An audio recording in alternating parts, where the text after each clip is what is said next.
Good morning students. Welcome to my Vidya hub tutorial channel. आज मैं आपके लिए इंडियन पॉलिटी के मोस्ट इंपॉर्टेंट एमसीक्यूज लेके आई हूँ। ये जो आपके एमसीक्यूज हैं ये आपके एम लक्ष्मीकांत की बुक में से रहेंगे। और ये जो एमसीक्यूज है ये चैप्टर वाइज लिए गए हैं एम लक्ष्मीकांत की बुक में से। और ये जो एमसीक्यूज ये विद डिटेल डिस्कस किए जाएंगे। और जो इसमें मोस्ट इंपॉर्टेंट थिंग ये रहेगी कि ये एक सीक्वेंस और इस सीरीज में आएंगे। जैसे कि चैप्टर 1 है हिस्टोरिकल बैकग्राउंड। इसमें हम ये पढ़ेंगे कि ब्रिटिशर्स कैसे इंडिया में एंटर हुए, कैसे उन्होंने अपना शासन चलाया और कैसे वो जो हमारा कॉन्स्टिट्यूशन बन के रेडी हुआ, ठीक है, और कैसे-कैसे जो लीगल फ्रेमवर्क बना, तो इन सब चीज़ों के बारे में डिस्कस किया जाएगा। अब हम बात करते हैं जैसे इंडियन पॉलिटी, पहले थोड़ी-सी इंडियन पॉलिटी के बारे में जानकारी ले लेते हैं। जो इंडियन पॉलिटी सब्जेक्ट है, वो अपने आप में बहुत इम्पोर्टेंट सब्जेक्ट है।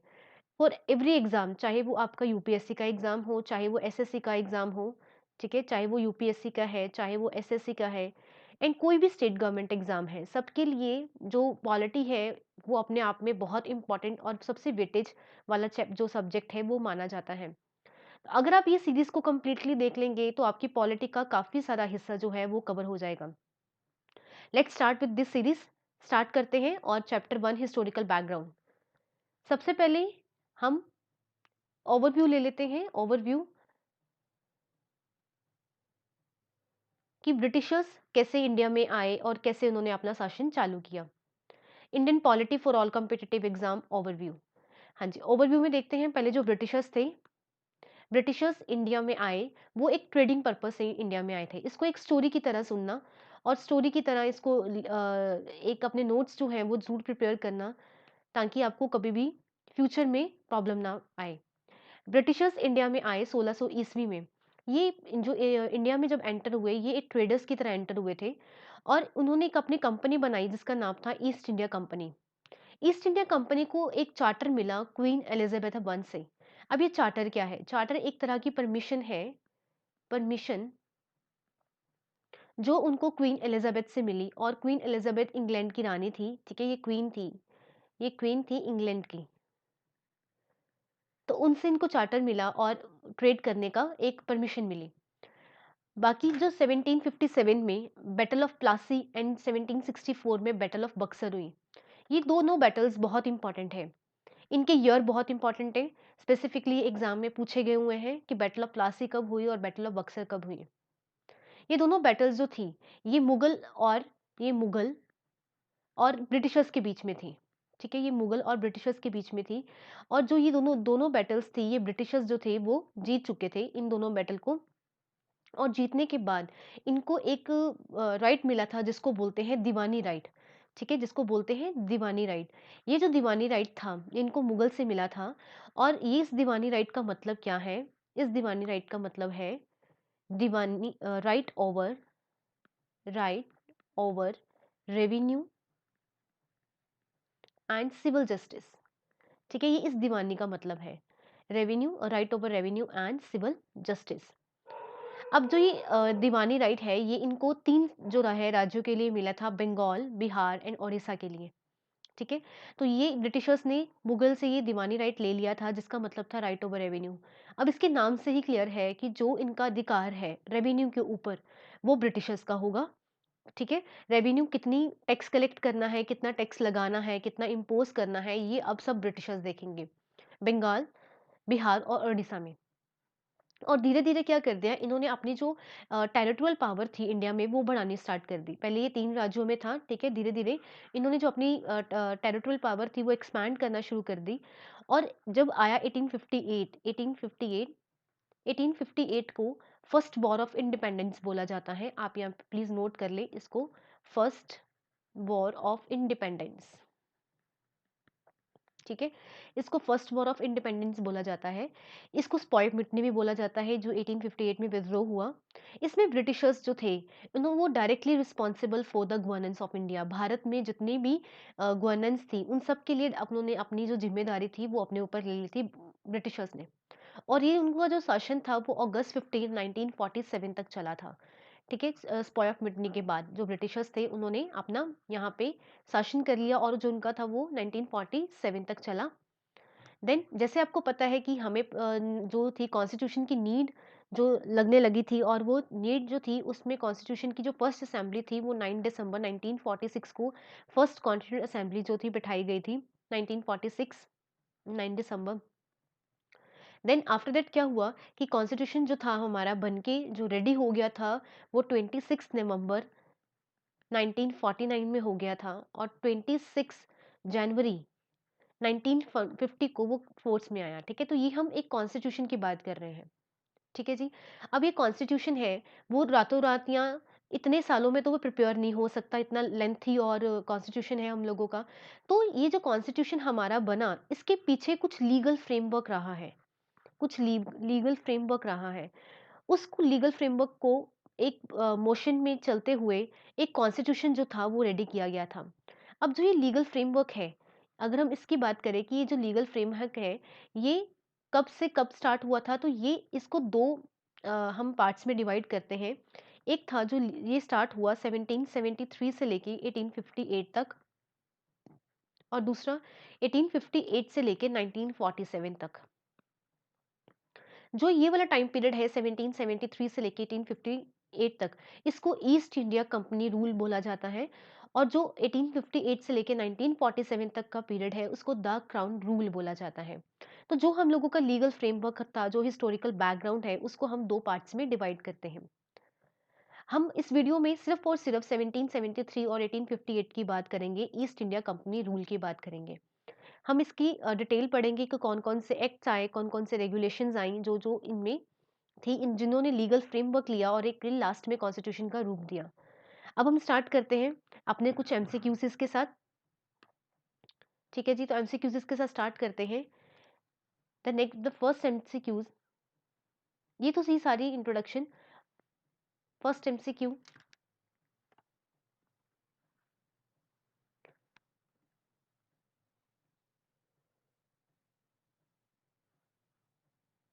आपका फर्स्ट एमसीक्यू आपकी स्क्रीन पे है। यहाँ पे रेगुलेटिंग एक्ट 1773 के फीचर्स की बात की गई है। हम सबसे पहले इसमें फीचर्स देख लेते हैं, एक बार डिस्कस कर लेते हैं कॉन्सेप्ट को। कॉन्सेप्ट डिस्कस करने के बाद फिर इस एमसीक्यूज को सॉल्व करेंगे। Concept, the first concept is regulating act 1773 क्या था? ये एक ऐसा फर्स्ट स्टेप था जो कि ब्रिटिश गवर्नमेंट की तरफ से लिया गया था। ईस्ट इंडिया कंपनी जो है उसका कंट्रोल और रेगुलेट भारत में कैसे हो। और ये फर्स्ट टाइम जो था, इसमें एक चीज की गई कि political and administration functions, political and administration functions, ये दोनों काम जो थे वो ईस्ट इंडिया कंपनी के द्वारा होंगे। ठीक है, अब ये दोनों काम कौन से हैं? पॉलिटिकल से नाम से क्लियर है, पॉलिटिकल का मतलब क्या है, कोई लॉ मेकिंग। ठीक है, सिविल अफेयर्स, मिलिट्री अफेयर्स, ये सारे पॉलिटिकल हैं। और एडमिनिस्ट्रेशन, इन लॉ को इम्प्लीमेंट करना। ठीक है, रेवेन्यू कलेक्ट करनी, तो ये सारी जो थी एडमिनिस्ट्रेशन वर्क थे। इन दोनों वर्क को था जो वो ईस्ट इंडिया कंपनी करेगी। और एक जो ये सारा काम है वो एक सेंट्रलाइज्ड वे से किया जाएगा। और इसमें शेप दी गई कि किस तरीके से जो है हम पॉलिटिकल और एडमिनिस्ट्रेशन काम को करते हैं, वो भी सेंट्रलाइज्ड वे से। मैं दोबारा एक बार रिपीट कर रही हूँ, सेंट्रलाइज्ड वे। सेंट्रलाइज्ड वे मीन्स कि जो भी काम होगा वो थ्रू इन लोगों के ही होगा। ठीक है, इनकी जो पावर थी वो सेंट्रलाइज थी, कि जितनी भी लॉ मेकिंग है, जितने भी रेवेन्यू कलेक्शन है, वो सब ब्रिटिशर्स या ईस्ट इंडिया कंपनी के थ्रू ही किया जाएगा। अब हम इसमें कुछ फीचर्स डिस्कस कर लेते हैं कि रेगुलेटिंग एक्ट के फीचर्स, ये तो कॉन्सेप्ट था। अब हम इसके फीचर्स डिस्कस कर लेते हैं।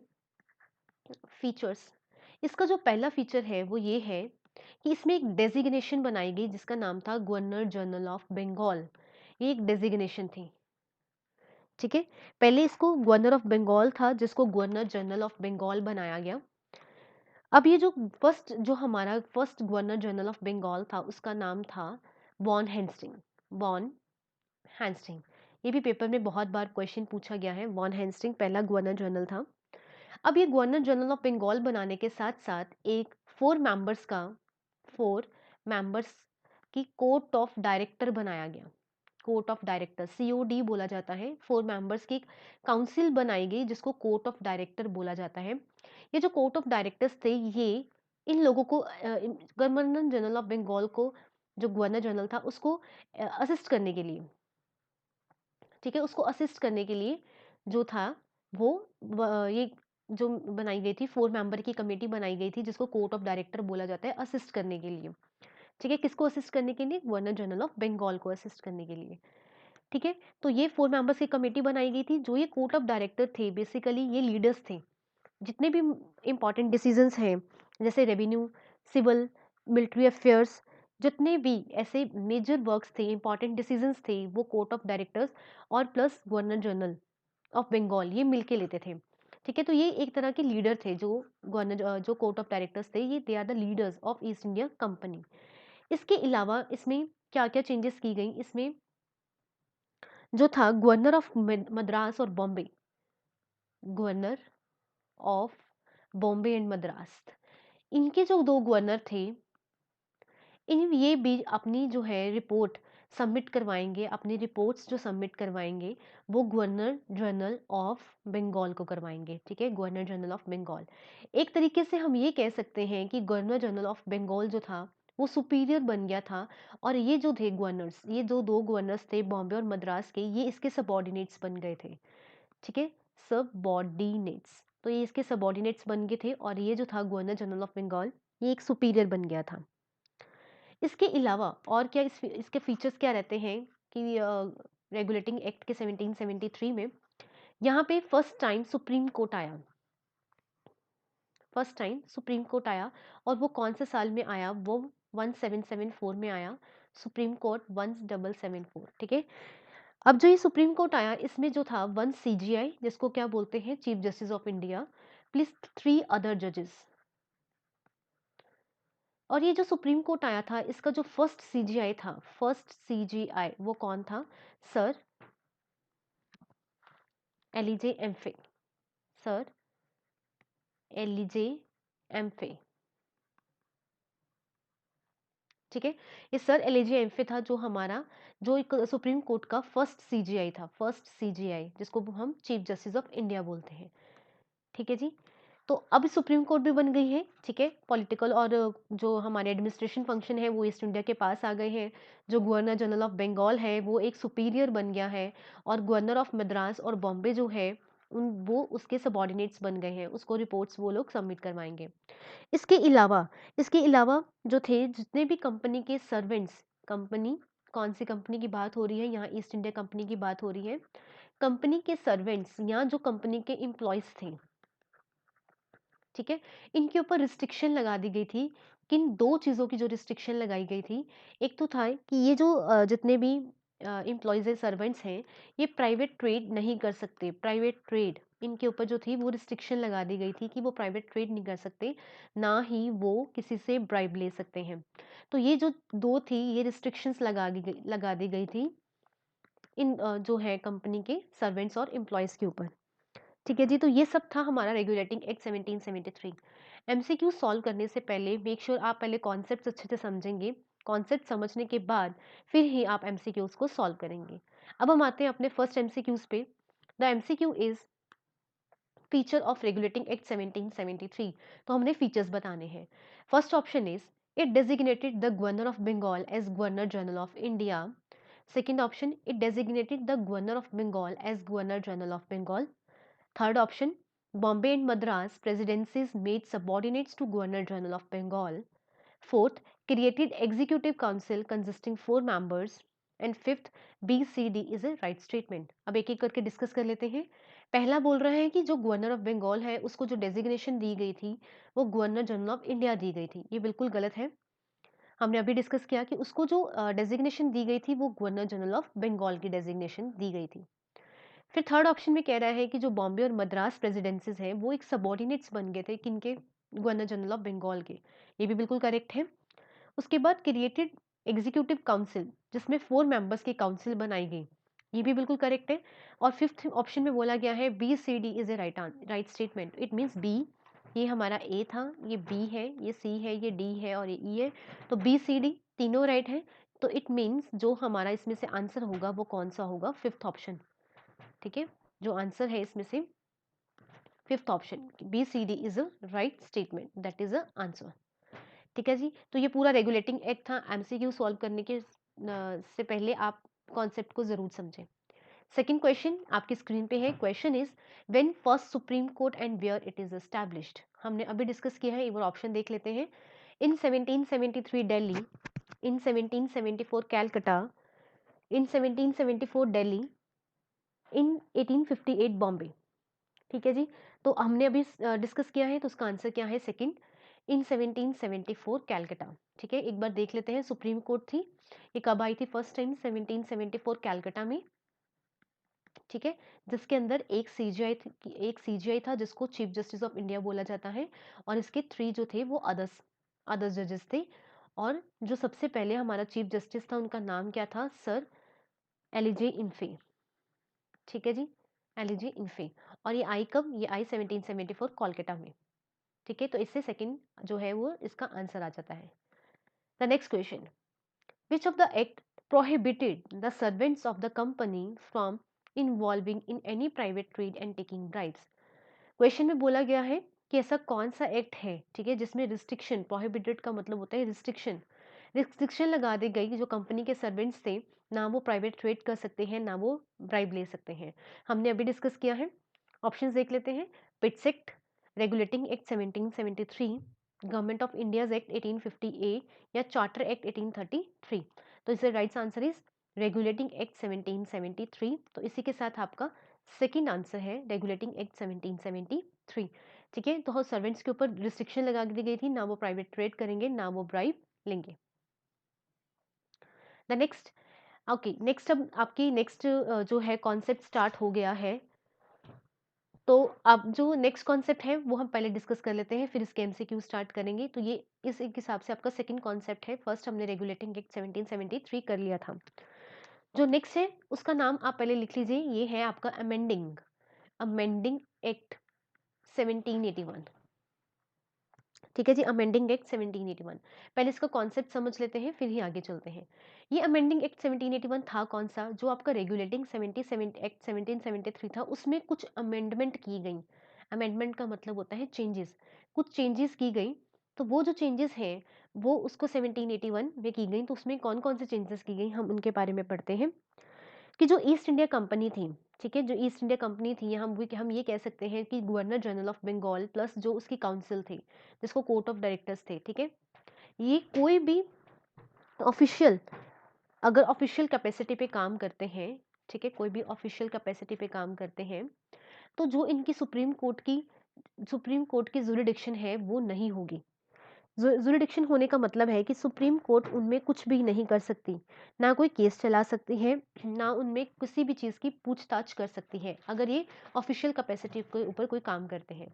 एज वेल एज अगर ये कोई रेवेन्यू के ऊपर भी काम करते हैं, ठीक है, किसे कितना टैक्स लगाया जाएगा, टैक्स कब कलेक्ट किया जाएगा, ये कहाँ से कितनी रेवेन्यू जनरेट कर रहे हैं, इन सब के ऊपर भी जो सुप्रीम कोर्ट है वो अपनी जुरिडिक्शन नहीं दे सकती। ये जो थी ये अमेंडमेंट की गई थी हमारी रेगुलेटिंग एक्ट 1773 को। ठीक है, तो ये अमेंडमेंट 1781 में की गई। इसके अलावा हम यहाँ पे ये पढ़ेंगे कि जो सुप्रीम कोर्ट है ऐसा नहीं है कि वो जो थी इनकी जुरिडिक्शन में इनकी जो ऑफिशियल कैपेसिटी या रेवेन्यू पे काम नहीं करती। तो इसमें जो जो सुप्रीम कोर्ट के पास एक जुरिडिक्शन थी वो थी कोलकाता की। ठीक है, कोलकाता के अंदर कोलकाता के अंदर जो सुप्रीम कोर्ट है उसके पास पावर थी कि वो अगर उसके पास कोई हिंदू अपनी पिटीशन लेके आता है या कोई मुस्लिम अपनी पिटीशन लेके आता है, उन पे केस की सुनवाई करना, जो हिंदू है उसको हिंदू लॉज के अकॉर्डिंग उसकी सुनवाई करना, जो मुस्लिम है उसको मुस्लिम लॉ की तरह उसकी सुनवाई करना, तो ये सब जो था वो सुप्रीम कोर्ट कर सकती थी। बट जो उनकी ईस्ट इंडिया कंपनी जो ब्रिटिशर्स थे उनके ऊपर उनकी कोई भी जुरिडिक्शन नहीं थी। इसके अलावा यहाँ पे एक पॉइंट ये आता है कि जो प्रोविंशियल कोर्ट या काउंसिल्स होंगे, ठीक है, मैं यहाँ लिख देती हूँ, जितने भी प्रोविंशियल कोर्ट हैं या काउंसिल्स हैं, उनके ऊपर जितने भी लॉ बनाए जाएंगे, लॉ मेकिंग की जाएगी, वो आपकी किसके द्वारा की जाएगी? वो आपकी governor general of Bengal plus court of director, इनके द्वारा जो था वो की जाएंगी। प्रोविंशियल कोर्ट या कोई काउंसिल के ऊपर अगर लॉ बनाना है तो वो governor general and of Bengal and court of director के द्वारा किया जाएगा। ठीक है जी, ये थी सारी रेगुलेटिंग एक्ट जो कि सॉरी जी हमारी अमेंडिंग एक्ट थी। जो जो चेंजेस की गई रेगुलेटिंग एक्ट में मैंने आपसे डिस्कस कर ली है। नाउ अब हम एमसीक्यूज डिस्कस कर लेते हैं। तो इसका जो फर्स्ट एमसीक्यू है, that is name of the act which is known as amendment of settlement। ठीक है, known as act of settlement, sorry act of settlement. तो ये जो है ये किसको बोला जाता है, ये अमेंडिंग अमेंडिंग एक्ट 1784, 1780, यहाँ पे 1781 है, मैंने 4 बोल दिया, 1781, ठीक है। तो इस एक्ट को ही क्या बोला जाता है, एक्ट ऑफ सेटलमेंट बोला जाता है। तो एमसीक्यू में ऑप्शंस देख लेते हैं, regulating act 1773, Indian council act 1892, charter act 1853 या अमेंडिंग एक्ट ऑफ 1781। तो जो आपका फोर्थ ऑप्शन है ये करेक्ट है, that is called amending act of 1781। इसी को क्या बोला जाता है, act of settlement. Next question. Which act exempted the Governor General and its council from the jurisdiction of the Supreme Court? ठीक है, किस एक्ट के तहत जो गवर्नर जनरल है या उसकी जो काउंसिल है वो जो है जुरिडिक्शन ऑफ सुप्रीम कोर्ट को एंटर नहीं होने देती, किस एक्ट के तहत बोला गया? तो ऑप्शन देख लेते हैं, amending act of 1781, Indian council act 1892, charter act of 1833 या पिट्स एक्ट 1784। हमने अभी ये चीज डिस्कस की है। तो ये किसमें की जाती है, अमेंडिंग एक्ट ऑफ 1781, जिसको एक्ट ऑफ सेटलमेंट भी बोला जाता है। ठीक है जी, आगे उसके बाद ये आपका सेकंड कॉन्सेप्ट था जिसमें हमने अमेंडिंग एक्ट की बात की, 1781 की बात की गई है। आगे आपका जो थर्ड कॉन्सेप्ट है, थर्ड कॉन्सेप्ट इनके बारे में पढ़ लेते हैं। तो ये जो आपका थर्ड कॉन्सेप्ट है ये है आपका Pitt's India, Pitt's PITTS Pitt's India act 1784। ठीक है, तो ये आपका नेक्स्ट कॉन्सेप्ट है, दिस इज पिट्स। मैं आपको अच्छे से लिख देती हूँ, इसके जो स्पेलिंग है वो है PITTS पिट्स। इसमें क्या किया गया, इसका जो मेन फीचर ये रहता है, इसमें पॉलिटिकल एंड कॉमर्शियल फंक्शन को अलग अलग किया गया, पॉलिटिकल और कॉमर्शियल फंक्शन को अलग अलग किया गया। अब पहले समझ लेते हैं पॉलिटिकल का काम कौन सा होता है, जैसे कि लॉ मेकिंग, ठीक है, किसी लॉ बनाना, आपके मिलिट्री अफेयर्स, आपके सिविल अफेयर्स, ठीक है, ये सारे पॉलिटिकल में आ जाते हैं। कॉमर्शियल में जो बचता है वो क्या बचता है, ट्रेड, जितनी भी आपकी ट्रेडिंग होगी वो सारी कॉमर्शियल एक्टिविटीज में आती है। अब हम ये देखेंगे कि जो कॉमर्शियल एक्टिविटीज जो है, ठीक है, अब जो ईस्ट इंडिया कंपनी ब्रिटिशर्स जो एंटर हुए थे वो करने भी क्या आए थे, ट्रेड करने आए थे। ठीक है, तो ये जो इन ये सब जो था वो कोर्ट ऑफ डायरेक्टर हैंडल करेंगे। बट जो पॉलिटिकल फंक्शंस हैं, देखो काम अलग अलग बांटे गए, तो बॉडीज भी बांटी जाएंगी, बॉडीज बांटी नहीं, बॉडी अलग बना, एक स्पेसिफिकली बॉडी तो होगी ना जो उसको कंट्रोल करेगी। अब जो कमर्शियल फंक्शन है उसको तो कोर्ट ऑफ डायरेक्टर, जो कहाँ से थे, जो ईस्ट इंडिया कंपनी को रिप्रेजेंट करते थे, हमने ये अभी पढ़ा है। ये कोर्ट ऑफ डायरेक्टर कौन है, जो ईस्ट इंडिया कंपनी को रिप्रेजेंट करते हैं। ठीक है जी, ईस्ट इंडिया कंपनी को रिप्रेजेंट करते हैं। तो अभी जो ये बनाएंगे नई जो पॉलिटिकल फंक्शंस बनाएंगे, इसको कौन रेगुलेट करेगा, तो इसको करेगा board of director, BOARD, board of director, जिसको हम BOD बोल देंगे। ठीक है जी, ये बोर्ड ऑफ डायरेक्टर थे, एक नई न्यू बॉडी, ये एक न्यू बॉडी बनाई गई थी, बोर्ड ऑफ डायरेक्टर। ठीक है, जो कि पॉलिटिकल फंक्शंस को देखेगी। अब ये जो बोर्ड ऑफ डायरेक्टर्स थे ये कौन थे, ये सेंट्रल ब्रिटिशर्स थे। ठीक है, सेंट्रल ब्रिटिशर्स, ये सेंट्रल ब्रिटिशर्स थे। और ये जो थे ये जो अपनी पॉलिटिकल फंक्शंस को देखेंगे। और अगर हम यहाँ देखें, ठीक है, पॉलिटिकल और कमर्शियल फंक्शंस को अलग करने से यहाँ पे एक जो नया कॉन्सेप्ट देखने को मिलेगा, उसको हम कह सकते हैं ड्यूअल कॉन्सेप्ट या डबल गवर्नमेंट सिस्टम। ठीक है, double government system. Regulating act 1773 में क्या था, ये दोनों काम ईस्ट इंडिया कंपनी करती थी, court of director, governor general, ये मिलके करते थे। तो एक सिंगुलर सिस्टम था। बट पिट्स इंडियाज एक्ट 1748 में 84 में क्या हुआ, ये एक ड्यूअल गवर्नमेंट सिस्टम आ गया, जिसमें जो पॉलिटिकल और कॉमर्शियल फंक्शंस को अलग अलग किया गया। पॉलिटिकल जो फंक्शंस है वो बोर्ड ऑफ डायरेक्टर संभालेंगे, और जो आपके ये कम है कॉमर्शियल फंक्शंस है ये सारे हमारे कोर्ट ऑफ डायरेक्टर संभालेंगे। जो ये कोर्ट ऑफ डायरेक्टर है ये हमारी ईस्ट इंडिया कंपनी को रिप्रेजेंट करते थे, और जो ये बोर्ड ऑफ डायरेक्टर्स हैं, ठीक है, ये किसको रिप्रेजेंट करते हैं, ये सेंट्रल ब्रिटिशर्स को रिप्रेजेंट करते हैं। अब आप देखें कि इसमें क्या हुआ कि जो बोर्ड ऑफ डायरेक्टर थे वो सुपरवाइज हो गए थे, मतलब उनके पास जो पावर थी वो एज कम्पेयर टू उनके पास तो सिर्फ जो ईस्ट इंडिया कंपनी जो कोर्ट ऑफ डायरेक्टर्स थे, अब उनके पास जो पावर सिर्फ ट्रेडिंग की थी। ठीक है, बाकी लॉ बनाना, लॉ को कैसे चेंजेस करनी, अमेंडमेंट्स करनी, वो सब जो था बोर्ड ऑफ डायरेक्टर्स के पास आ गया था। ठीक है, मिलिट्री अफेयर्स को देखना। तो इसमें एक जो और चीज़ की गई वो ये की गई कि पहले जो इंडिया की जो टेरिटरीज थी उसको ईस्ट इंडिया कंपनी टेरिटरीज बोला जाता था। ठीक है, ईस्ट इंडिया कंपनीज टेरिटरीज बोला जाता था। बट अब क्या हो गया, अब इसको ईस्ट इंडिया कंपनी टेरिटरीज नहीं, अब इसको ब्रिटिश ब्रिटिश पोजेशन, ठीक है, ब्रिटिश पोजेशन बोला जाने लगा। ठीक है, तो क्योंकि सारी जो पावर्स थी बोर्ड ऑफ डायरेक्टर्स के बाद आ गई थी। ठीक है, तो सारी नहीं, जो मेन पावर्स हैं जैसे कि पॉलिटिकल फंक्शंस की पावर है वो इनके पास आ गई थी। तो पहले ईस्ट इंडिया, अब ईस्ट इंडिया कंपनी के पास क्या बचा था, अब इनके पास सिर्फ ट्रेडिंग का काम बचा था, कॉमर्शियल एक्टिविटीज बची थी। तो पहले इसको ईस्ट इंडिया कंपनी, जो भारत की टेरिटरी होती थी, इसको ईस्ट इंडिया कंपनी टेरिटरीज बोला जाता था। अब जो है, अब इसको क्या बोला जाता है, ब्रिटिश पोजेशन बोला जाता है। ठीक है जी, तो ये सारा क्या था, ये आपका थर्ड कॉन्सेप्ट था जिसमें हमने पिट्स इंडियाज एक्ट 1784 को डिस्कस किया। अब हम एमसीक्यूज कर लेते हैं। MCQ first, when commercial and political functions of the company were distinguished. ठीक है, कब जो है वो पॉलिटिकल और जो कमर्शियल फंक्शंस हैं उनको अलग अलग किया गया। तो इसका आंसर हम क्वेश्चन पहले ऑप्शंस देख लेते हैं।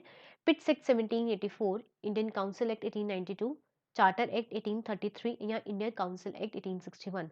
हमने अभी डिस्कस किया है, दैट इज कॉल्ड पिट्स एक्ट 1784। तो ए इसका फर्स्ट ऑप्शन है वो करेक्ट हो जाएगा। The next question is, when companies territories of India. अब यहाँ पे कंपनीज टेरिटरी, कौन सी कंपनी की बात की गई है, ईस्ट इंडिया कंपनी टेरिटरीज, उसको वो बन गई थी ब्रिटिश पोजीशन। तो कब बन गई थी, एक बार ऑप्शंस देख लेते हैं। Pitt's act 1784, government of India act 1858, governments of India act 1935 या इंडियन काउंसिल एक्ट 1861। तो हमने अभी अभी डिस्कस कर लिया है, तो ये किस में बोला गया ब्रिटिश पोजीशन, इसको पिट्स एक्ट 1784 में। तो this is A right answer, a is A right. कर लेते हैं, the question is, demand of lord Cornwallis before becoming governor general of Bengal. The option is power to override. ठीक है, यहाँ पे टू है, power to override the decision of the council in special cases. Second option, commander in chief. Third, he can any act without discussing with anyone. Fourth, A and B is correct. And fifth, B and C is correct. अभी हमने concept discuss किया है। Concept में जो Lord Cornwallis था उसको 1786 में governor general of Bengal बना दिया गया था। ठीक है, तो फर्स्ट ऑप्शन जो है, power to override the decision of the council in special cases, this is correct, ये हमने अभी डिस्कस करी है। कमांडर इन चीफ, ये भी करेक्ट है। He can act any act without discussing with anyone, ये चीज कहीं नहीं बोली गई, तो ये गलत है। Fourth one is A and B is correct and fifth one is, fourth one is A and B is correct. तो हम ना इनको रोमन नंबर्स को चेंज करके ए बी सी डी में लिख लेते हैं, और ए और बी हमारा राइट ऑप्शन है, तो इस हिसाब से डी हमारा करेक्ट आंसर हो जाएगा। तो we can say D is a right answer. तो डी पे मैं टिक लगा देती हूँ, फोर्थ वन। नेक्स्ट है, which act laid down the members of board of control salary paid out of the Indian revenues। ठीक है, ये एमसीक्यू करने से पहले हम एक बार कुछ एक कॉन्सेप्ट डिस्कस कर लेंगे। मैं आपको पहले स्क्रीन इरेज कर देती हूँ। Okay, next concept, charter act, charter act of 1793। इसके कुछ फीचर्स देख लेते हैं। इसका पहला फीचर ये था कि जो लॉर्ड कॉर्नवालिस था, जिसको गवर्नर जनरल जो था वो बना दिया गया था 1786 में। ठीक है, इसमें गवर्नर जनरल को ज्यादा पावर दे दी गई थी, मोर पावर, और पावर दे दी गई थी, पहले से ज्यादा पावर दे दी गई थी कि वो कंट्रोल कर सके जितने भी उनके पास गवर्नमेंट है, सबॉर्डिनेट्स है, गवर्नर्स है, बॉम्बे और मद्रास। ठीक है, बॉम्बे जितने भी गवर्नर्स हैं ऑफ बॉम्बे और मद्रास की, पहले हमने ये पढ़ा था कि जो गवर्नर ऑफ बॉम्बे और मद्रास के थे इनको इंफीरियर बना दिया गया था, और गवर्नर जनरल ऑफ बंगाल को सुपीरियर बना दिया गया था। बट कुछ लेवल तक ये अपने अपने राज्य में जो गवर्नर्स थे वो काम कर रहे थे। ठीक है, बट इस एक्ट के अंदर, चार्टर एक्ट के अंदर, जो इनके पास थोड़ी बहुत पावर भी थी वो गवर्नर जनरल ऑफ बंगाल को दे दी गई थी। ठीक है, तो ये आपका फर्स्ट पॉइंट था कि governor general more power and control over the government of presidency of Bombay and Madras. ठीक है जी, अब हम नेक्स्ट देख लेते हैं। नेक्स्ट पॉइंट इसमें किया गया कि इसमें जो आपकी मोनोपली थी, ट्रेड की मोनोपली थी, उसको एक्सटेंड कर दिया गया फॉर 20 ईयर्स के लिए। ठीक है, 20 ईयर्स के लिए एक्सटेंड कर दिया गया मोनोपली को। कैसे कि जैसे 20 ईयर्स, ठीक है, मोनोपली आप पहले लिख लीजिए नोट्स में। मोनोपली एक्सटेंड कर दी गई ट्रेड की, कितने ईयर्स के लिए, 20 ईयर्स के लिए, 20 ईयर्स। इट मीन्स ये जो है 1793 है, अगर इसमें हम 20 प्लस कर देंगे तो जो नेक्स्ट एक्ट वो कब आएगा, 1813 में आएगा। तो जो ट्रेड की मोनोपोली थी वो 20 ईयर्स के लिए एक्सटेंड कर दी गई थी। ठीक है जी। और इसमें एक और जो की गई थी एक्ट के अंदर चीज करी गई थी वो ये थी कि जितने भी बोर्ड ऑफ कंट्रोल होगा या उसका जो स्टाफ होगा उसकी जो सैलरी है वो इंडियन रेवेन्यू में से पे की जाएगी। ठीक है, तो ये थर्ड था, थर्ड वन आप अपने नोट्स में नोट कर लीजिए कि बोर्ड ऑफ कंट्रोल और उसका जो स्टाफ है इनकी जो सैलरी है, सैलरीज है, ये किस में से पे की जाएंगी? ये इंडियन रेवेन्यू में से पे की जाएंगी, इंडियन रेवेन्यू। ठीक है, तो ये था हमारा चार्टर एक्ट 1793। अब हम क्वेश्चन कर लेते हैं इसके। तो क्वेश्चन पहले एमसीक्यूज पढ़ लेते हैं। एमसीक्यू सॉल्व करने से पहले कॉन्सेप्ट को जरूर करना, कॉन्सेप्ट सॉल्व करते उसके बाद ही एमसीक्यूज को सॉल्व किया जाए। तो MCQ is which act laid down that member of board of control salary paid out of the Indian revenue। हमने अभी डिस्कस किया। ऑप्शंस देख लेते हैं। Regulating act 1773, second Indian council act 1892, third charter act of 1793 and fourth amending act of 1781। तो right option क्या आ जाएगा? Charter act of 1793। तो this one is your right answer. ठीक है जी। अब हम नेक्स्ट स्लाइड देख लेते हैं। अब नेक्स्ट स्लाइड करने से पहले अगेन एक कॉन्सेप्ट है उसको डिस्कस करेंगे फिर ही आगे चलेंगे। ठीक है, अभी नया चार्टर की बात कर रहे हैं जिसका नाम है चार्टर एक्ट ऑफ 1813। ठीक है, मोनोपोली जो थी वो 20 साल के लिए एक्सटेंड हो गई थी। तो 1793 के बाद अगर हम 20 ईयर्स की बात करें तो 1813 जो था वो नेक्स्ट चार्टर एक्ट था। अब इसमें क्या किया गया? इसमें जो था अबॉलिश कर दिया गया, abolish trade monopoly, trade monopoly of company of India. जो ईस्ट इंडिया कंपनी थी, ईस्ट इंडिया कंपनी थी उसकी जो ट्रेड मोनोपोली थी उसको अबॉलिश कर दिया गया। ठीक है, वो चीज खत्म कर दी गई। बट दो चीजों को छोड़ के ये ध्यान रखना, एक्सेप्ट कौन कौन से वो दो चीजें थी? एक तो था जो टी का बिजनेस होगा और दूसरा trade with China, trade with China. It means अब ये कह सकते हैं कि इस चार्टर के अंदर पूरी तरह से मोनोपोली फिनिश नहीं हुई थी। अबॉलिश कर दिया गया था, खत्म कर दी गई थी ट्रेड मोनोपोली, बट दो चीजों को छोड़ के, that is T and trade with China. ठीक है, तो ये चीज ध्यान रखना कि जो मोनोपोली है वो अबॉलिश हुई है बट वो पूरी अबॉलिश नहीं हुई क्योंकि वो अगले चार्टर में अबॉलिश होती है। तो इसमें दो चीजें छोड़ के tree and trade with China monopoly जो थी वो अबॉलिश कर दी गई थी। जो उसका दूसरा पॉइंट आता है वो ये आता है कि इसमें क्रिश्चियन जो क्रिश्चियन मिशनरीज थे, क्रिश्चियन,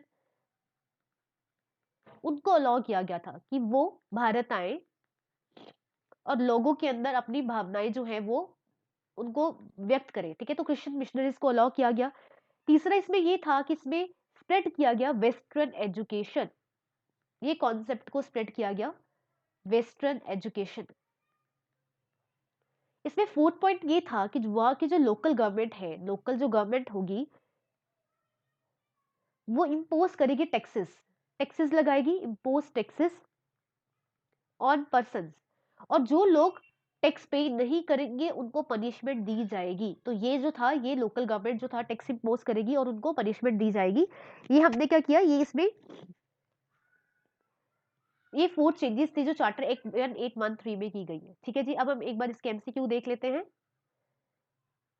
मैं यहाँ रब कर देती हूँ, स्क्रीन क्लियर कर देती हूँ ताकि आपको दिक्कत ना आए। ओके, अब एक बार क्वेश्चन पढ़ लेते हैं। The question is which act abolish the trade monopoly of the company in India and open to British merchant. ठीक है, तो ट्रेड जो मोनोपोली थी वो कहाँ अबॉलिश कर दी गई थी और जो ब्रिटिश मर्चेंट्स थे वो भी उनको अलाउ किया गया था कि वो भारत आके बिजनेस करें। तो ये इसके ऑप्शन देख लेते हैं। The first one is regulating act 1773, second Indian council act 1861, third charter act 1813 and fourth amending act of 1781। तो हमने अभी डिस्कस किया कि अबॉलिश ट्रेड मोनोपोली जो थी वो कहाँ कर दी गई थी, वो चार्टर एक्ट 1813 में कर दी गई थी। तो third option is right answer. Next, Christian missionaries and western education allow to spread India under which act. तो किस एक्ट के तहत क्रिश्चियन मिशनरीज को जो था वो अलाउ किया गया था, ठीक है, और वेस्टर्न एजुकेशन को अलाउ किया, स्प्रेड किया गया था भारत में? तो first option charter act 1813, Pitt's act 1784, third government of India's act 1858 and next government of India's act 1935। तो ये आपका option, first option is right. हमने अभी कॉन्सेप्ट डिस्कस कर लिया है कि चार्टर एक्ट 1813 में जो क्रिश्चियन मिशनरीज था उसको अलाउ कर दिया गया। ठीक है, आगे नेक्स्ट है monopoly of East India company and in India accept.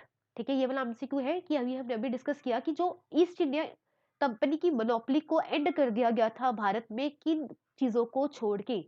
ठीक है, तो ऑप्शन देख लेते हैं। First option is tea, second trade with China, third is leather, fourth textile and fifth one is A and B is the right answer. ठीक है, तो हम पहले यहाँ ए बी सी डी लिख लेते हैं। अब आपको पता है ट्रेड और टी, टी और ट्रेड ये दो चीजें थी जिनको छोड़ के बाकी जो ईस्ट इंडिया की मोनोपोली थी उसको अबॉलिश कर दिया गया था 1813 में। ठीक है, तो A B is right answer. तो इसका मतलब जो फिफ्थ है वो इसका आंसर हो जाएगा, दैट वाज फिफ्थ।